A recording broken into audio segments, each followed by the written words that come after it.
Everyone,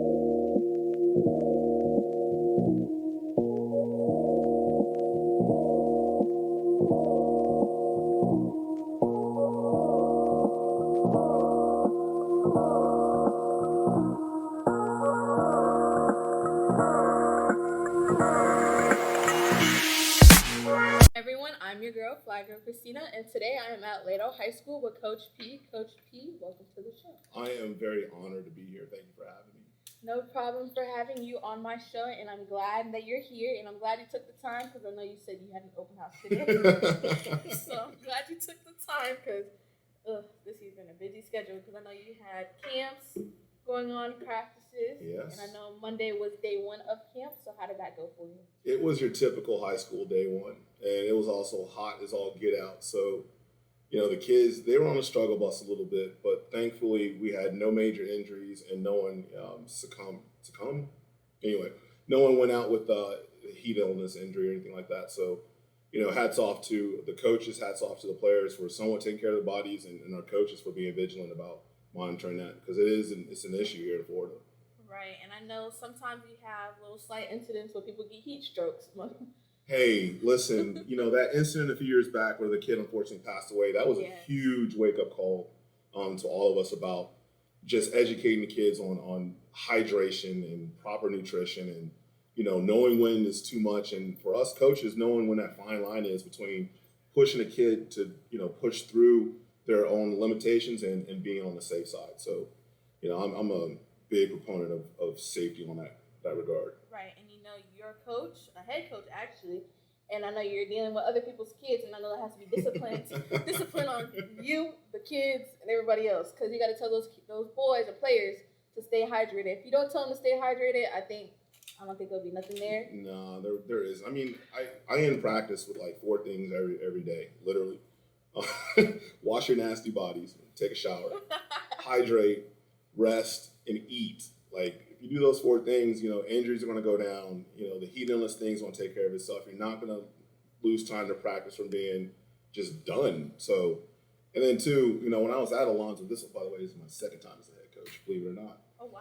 Oh, yeah. I was head coach over at Alonzo for a couple of years. And we actually had an outbreak of MRSA or staph or something. And it's because the boys just weren't washing their gear and washing themselves. So I knew then and there that we have to stress hygiene with high school boys. Hygiene's a big key. Like, come on, guys. Y'all gotta get better than that. Take a shower. Wash your pads. Come on, man. So, like, even now, like, I'm sure it'll probably go off here in a second, but, we take the kids' practice jerseys every day, and then we wash them. Please do. So, I mean, nobody wants to practice. And then with this monkeypox thing going on, too. Listen. I'm not even going to touch that one, a 10-foot pole. We've kind of brought it up this week and pre-planned a little bit, but y'all, I'm just going to, next question. I'm so serious. Next question. It's getting out of hand. This COVID is already enough. It's already enough. Yeah. And it's literally they're saying, oh, we're bringing everything back to normal. Oh, no. No. Y'all still wear y'all mask, please. Release the monkeypox. Yeah, there you go. I don't get how it started, but you know what? Move on. All right, but Coach P, tell the people a little bit about yourself. Word, my favorite subject, me. Okay, so I was born in Illinois. My dad joined the military. My mom was a teacher. So I grew up on the East Coast and spent about 7 years of my life in Germany. Learned a little German, got to travel, see the world, which really kind of impacted my approach to teaching, is because, I grew up on Army bases, and there are people from all walks of life, all ethnic backgrounds, national origins, whatever you want to call it. Like, it's everybody together, and the parents are focused on obviously defending the country and protecting our way of life. But as kids, we're just kids.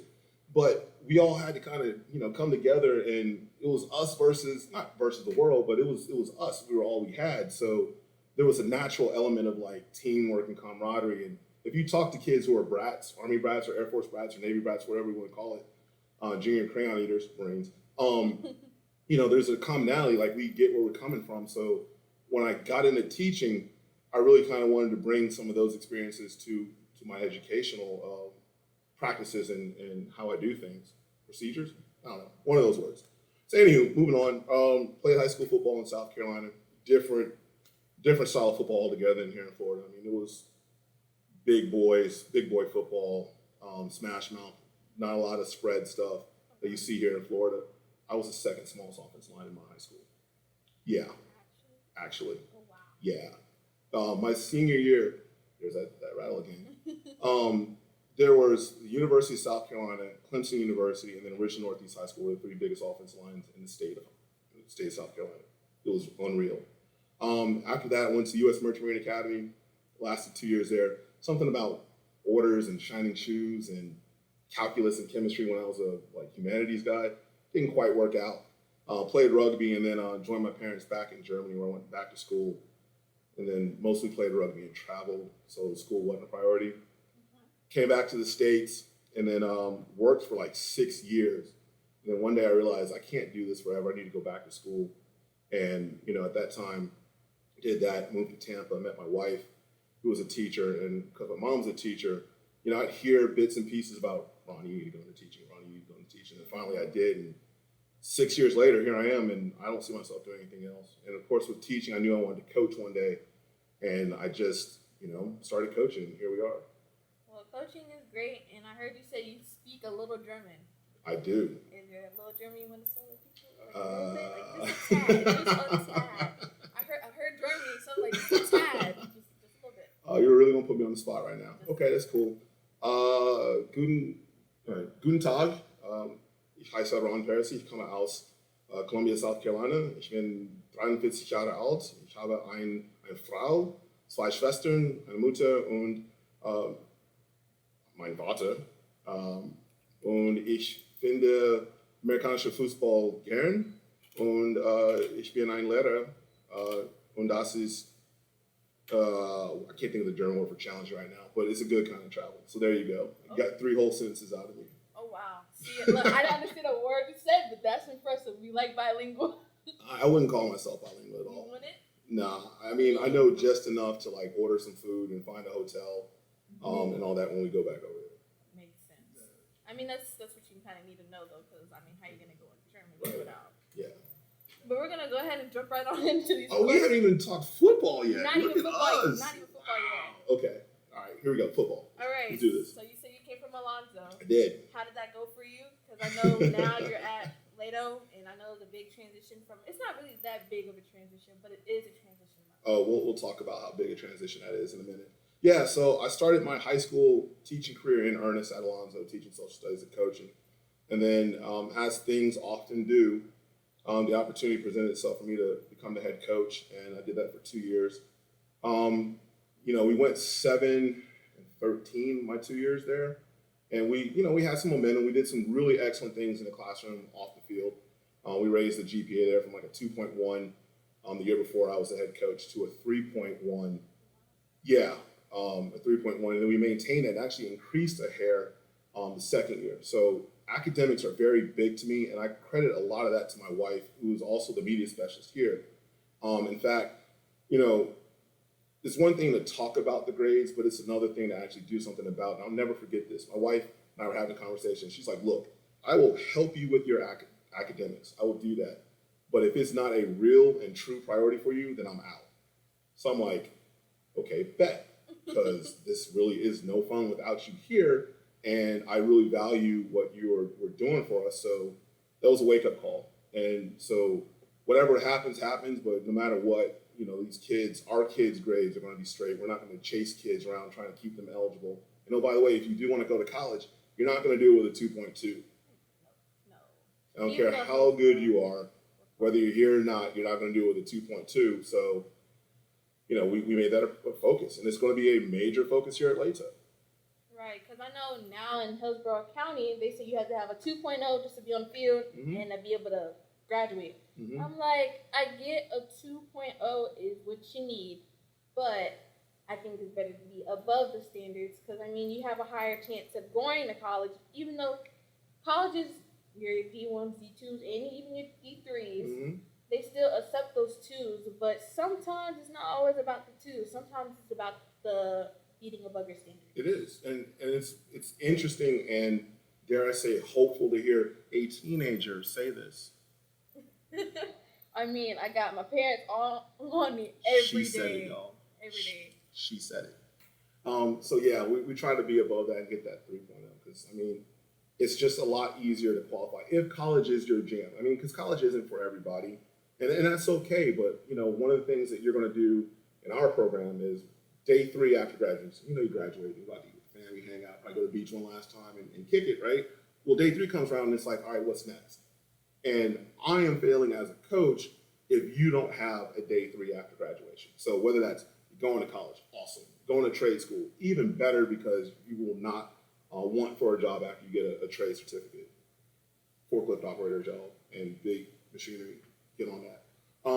Going to the military or just going to work somewhere, but you're not, I don't want to start the season the next year, look up in the stands and see you sitting there. Like, something's wrong if you're sitting in the stands after you graduate. I don't want to see that as a coach. I want you other places doing other things, you know, living your best life, not, you know, hanging on to your glory days in high school. That's sad.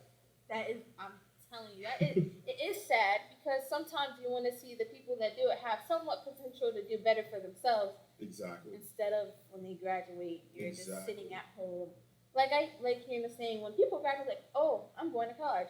Oh, really? What college are you intending to go to? And then I like hearing when they say, oh, I'm about to move in. No. So you already know they're really official that they're going to college. Yep. Because some people might say, oh, I plan on going to college, but they say, I plan. Plan is not always the word you want to use. If it is for you, if it's not. But if it's not for you, just say, I'm not going to college. And there's nothing wrong with that. I mean, and there are plenty of programs in high school that people don't even realize that are there that can help you plan that. Like Avid. I'm a huge advocate for Avid because, you know, they do what we're trying to do, but there's an actual class for that where you can learn how to resume build and learn how to apply for college and apply for financial aid because, you know, your parents may not have gone to college. And that is a whole separate journey on just getting there and getting the funding that you need, making sure you have a place to live either on or off campus that, you know, unfortunately, some people just don't know it, but programs like Avid teach you that. So, yo, if you're like in 9th, 10th, 11th grade, or even a senior, and you haven't tried out Avid, man, you're missing out. Go sign up for an Avid class and be part of that. At first, I'm not going to lie. At first, I didn't know what Avid was. Mm-hmm. I didn't find out about it till I was like in 7th grade. Mm-hmm. And at first, I was homeschooled in 6th grade. So I was like, okay, 7th grade, going on in. And then it was like, oh, there's Avid. At first, I didn't get the meaning of Avid. And then everybody was saying, oh, it's a college preparing class. Yeah. I said, oh, okay. Yeah. It makes sense, but I still didn't do the class. So now I'm in a program that's called #CAP that taught me how to get all my college stuff prepared, how to take a test. Like they had an SAT prep course. Yeah. And it was for free because normally you don't take SAT prep courses for free. No. And you don't come across them unless that person's fortunate to. Yep. And I was just fortunate to come across one. But, I mean, sometimes you got to end up paying like a lot of money. A lot of money for those. And I'm like, you know, just take the extra foot and step it in the door to take the class because, I mean, it doesn't hurt you. And full disclosure, I did teach Avid, both middle school and high school for a couple of years. So, like, I am a true believer in what they're about. So, you know, y'all get on an Avid train if you haven't already. Just saying. That's a good recommendation because I know players are like, I don't know what to do. Yep. Because this is football. Mm. And they're like, I don't know what to do. Well, have you spoke to anyone? Sometimes it's like, oh, I'm scared to speak. I don't have to speak to anyone. I can figure it out myself. Mm. But don't get me wrong. Figuring it out on yourself is a little extra footstep, like baby steps. Yep. But, I mean, if you ask someone, it does a lot for you. And if it doesn't, I mean, you're not going to get anywhere. Facts. Big facts. So that's on the academic side. Yeah. That's the academic side of football. But we're going to get into the intense part of football. There you go. Your play-by-plays and all of that. So, I mean, there's no secret that Leto has struggled the better part of 20 years when it comes to football, and for various reasons. And I understand that. And I fully understood that when...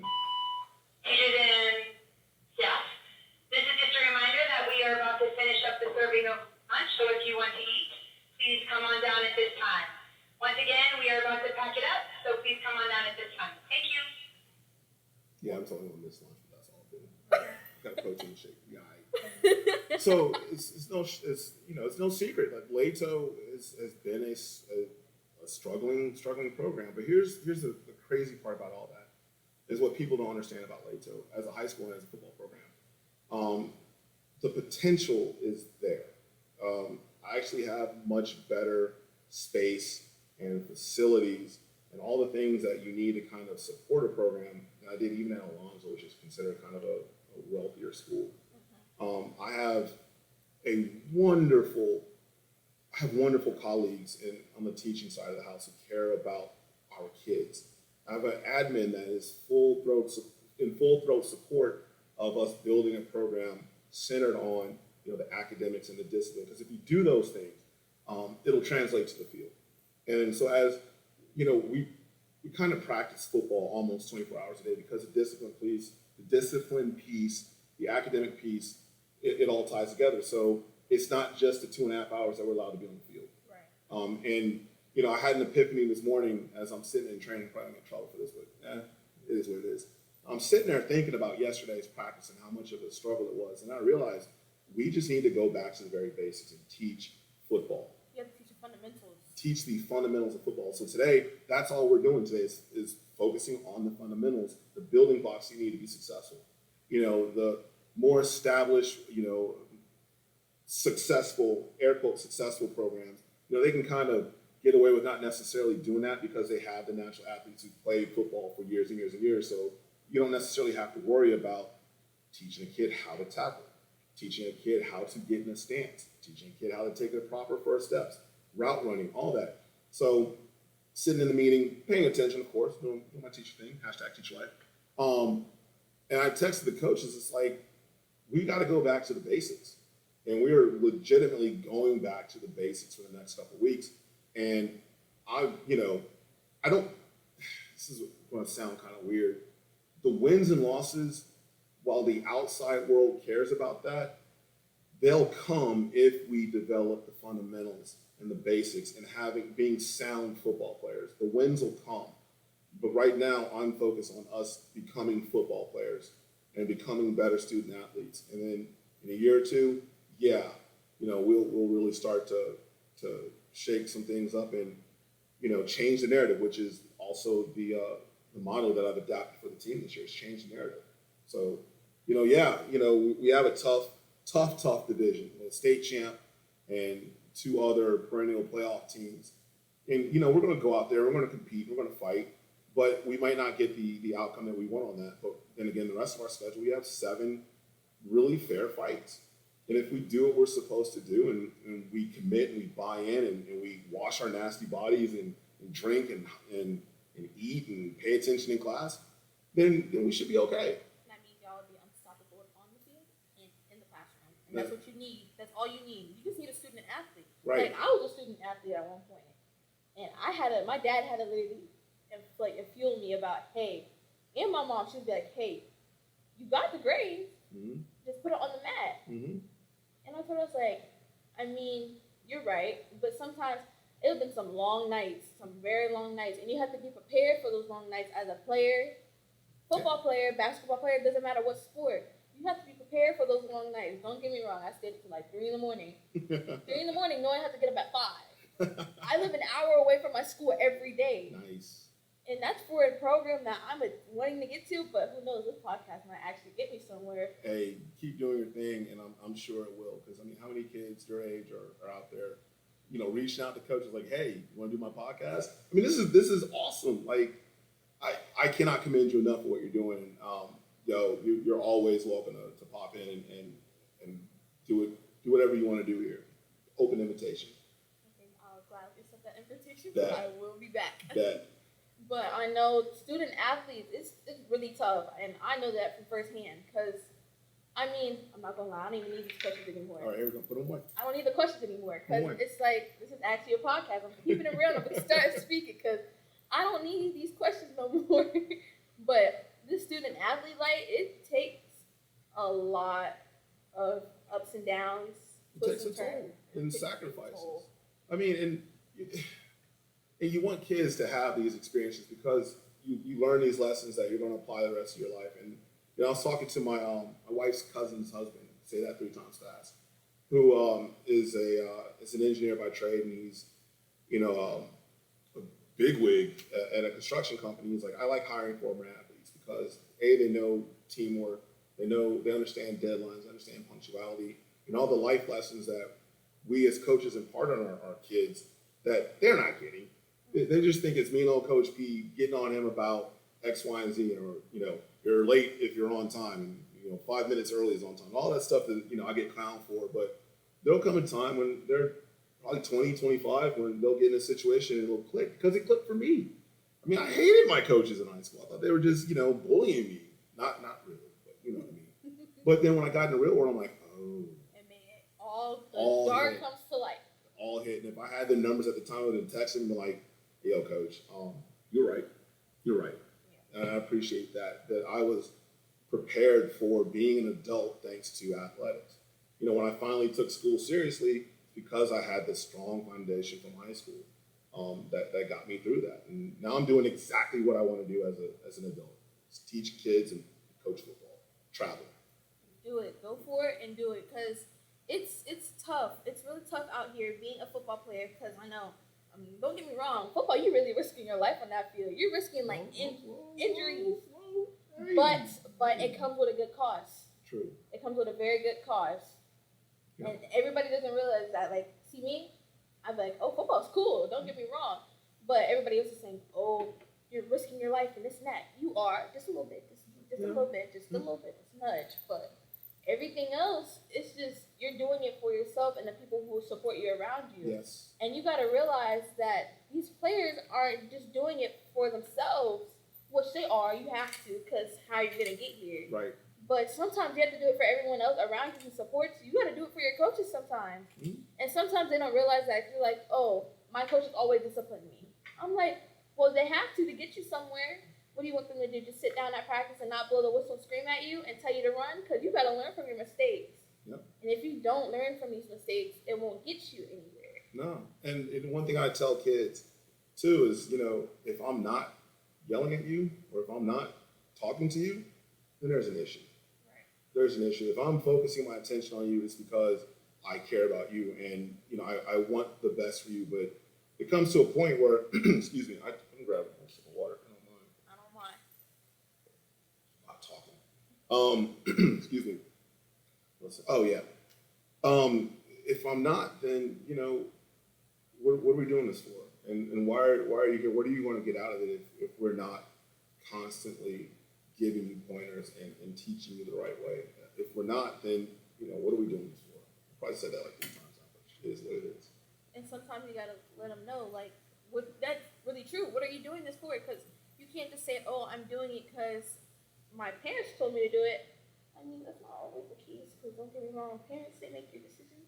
But don't get me wrong, my parents make I tell them my decisions, and then if they disagree, oh, well, I got to move on with them. But if they agree, oh, well, go for it. Yeah. And that's what I had to learn. And I'm like, yeah, it's baby steps. Baby steps to life. Fundamentals of football. Like, you got to learn them. And if you don't learn them, you won't get anywhere. You won't get anywhere. You won't get anywhere in life. You just won't. And, that's also the beauty of the greatest team sport ever devised by man. Shout out to Bob Enriquez. That's one of his favorite quotes. Because it is the greatest team sport. Because it takes 11 people on the field at the time doing the exact proper thing to have any kind of success. That's a lot. Those 11 people mean a lot on that, a lot. And people saying, even if you win or lose, like, every time I do my interviews, y'all always hear me, your overall record was this. That's what I wrote down. But I'm like, now, you said the record doesn't always matter, because now it matters about what you have on the field and in the classroom. Yeah, there's a famous quote by an old coach who had a very successful season. And someone asks you, well, how do you feel about your successful season or this season? Something like that. And he's like, honestly, we won't know how successful this season is until about 20 years from now, when these players are, adults and positive contributors to society. That's the true mark of success for any, at least in my humble opinion, for a football team and program. It's not that year's success. And fans, I get fans are fans. They want to win. Everybody wants to win. We're American. We win. That's what we do. But what point do you have to kind of step aside and say, well, that's cool, but how are these cats 20 years later? What kind of people are they? Because, I mean, one of my biggest fears, or that's not a fear, I should say, but one thing that I really hope I never have to see is the name of one of my players in the paper for something bad or tragic or sad. That is exactly what we don't need. Because sometimes I actually interviewed an athlete this week, and I always ask, I said, what's the challenge of an athlete now? I mean, there you go. You hearing something like that, and as a coach, you feel like you failed as a coach. Yeah. And that's what you don't, that's the worst feeling you can ever get. It's not even as a coach. As a man. This world is crazy. It And is. you hearing that as a parent or anything, you're going to be like, I failed. And that is completely irrational. It is completely irrational because, you know, you can't control someone else's actions. You can only control your reaction to the action, if that makes any sense. But there's still that irrational part of a human being where, you know, you're going to take that guilt and feeling of failure because, you know, one of the kids that someone's parent entrusted you with to help shepherd and guide and develop, you know, isn't living their best life. So, yeah, we do take that kind of personally. And I think any coach that's worth his salt, whether he wants to, he or she, let me phrase that, he or she, in a private moment would say that that was probably a major, I hate to use the word fear, but fear. I use the word too, right? It is a fear. Because it's like, you don't know how to react to that. And then mostly when I hear something like that, I'm like, man, I just know that coach is just going through it. And it's tough because the world is so crazy. You have players going, like, look at Deshaun Watson. We're going to even talk about that, man. That's a lot. And I know how that coach is feeling. Yeah, but that's a little bit different too. That's a different story, though. It's a completely different story, and it's a completely different set of circumstances. Just looking at it from the football business side of things, it's a completely different thing. And honestly, I don't feel comfortable commenting on that. I think that is kind of something that, you know, the public will have their discussions, but I'm not going to contribute to that discussion, good, bad, or indifferent, because I'm not in the situation. Hopefully, I'm never in that kind of situation, and I have no words to. That's just a prime example. Like, you hear that as a coach and as a people, they don't know what to say. But I find that different. So I'm like, that's off of what they have now. Mm-hmm. No, this is high school football. Yeah. This is different. Yeah. But you got to look at an aspect like that because you never know. You might be coaching a player that might be going to the league. Yeah. To think about it, and every boy's dream is when they play football, I want to go to the NFL. I want to go to the NFL. I want to go to the NFL. But I mean, what's outside the NFL? You got to learn. I get that's your major goal. They say in college there's a major and there's a minor. Mm-hmm. You have to have a minor for that. Like, what are you going to study in? How are you going to still use your brain instead of not in football, but also off the field? Like, what are you going to do if that doesn't work out for you? And that goes directly back to, you know, our goal as a program is, you know, come day 3, no matter what, you're going to have a plan. Right. You're going to have a course of action, whether it is, you know, continuing on with football or like you mentioned earlier, going into workforce or going to school outside of athletics. A lot of guys don't get that. You like to think that, you know, the colleges are doing that as part of their program, especially now with NIL deals and all that. Kids getting serious money at 18, 17 years old. I can only hope that athletes now have people in their corner that are watching out for their best interests and preparing them for life after sports. Because you see it, like the statistics are out there that, you know, I can't quote the exact numbers, but the vast majority of professional athletes are dead broke 3 to 5 years after they stop playing. Exactly. So you lose those deals, and you're like, what am I going to do now? You're sitting at home, probably in a big old house, sitting at home. Maybe not. Or not even that. You might be just sitting in a condo or just like a small home, and you're still thinking of like, what am I going to do after I finish? Because, you know, players get injured, and they get scared to come back on that field. Or they just physically can't perform anymore. Exactly. And you're, you know, I think the average NFL career is 3.5 years. So if you come into the league at 22, by 25, 26, you're retired from professional sports. At 25 or 26. I mean, I'm 43, so that's like, you know, almost 20 years younger than me. So, you know, it's just a lot. But I think that is a wrap because I have one last question for you. Sure. What message would you like to send before the season really starts to kick off on August 19th? Because that's when a lot of games start. Yes, one message. Falcon Nation, we're gonna do you proud.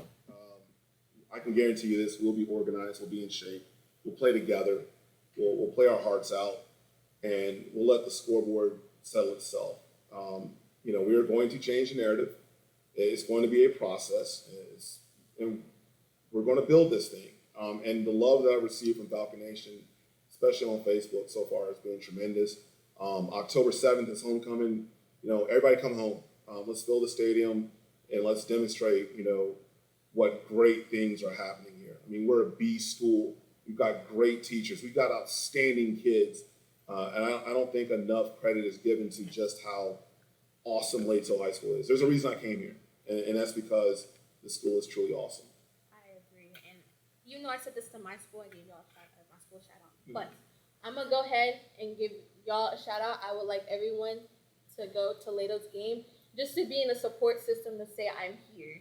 I appreciate that. Because I don't like going to a game and not seeing a student body. Like, I'm a student. I go to the games. I like football. Even if you don't understand the game, just go. It's a part of the high school experience. You can just tell a friend, hey, let's just go hang out at the game and go watch it. Yeah. I mean, instead of when you get to school the next day, oh, what's the score of the game? No. You should have been there. I'm not telling you. Go look it up. There you go. It doesn't work like that. But, Coach P, that is a wrap. Thank you for coming to my show. And I'll be glad to see you on the side. Sounds good. Probably good. Take a shower. Drink some water.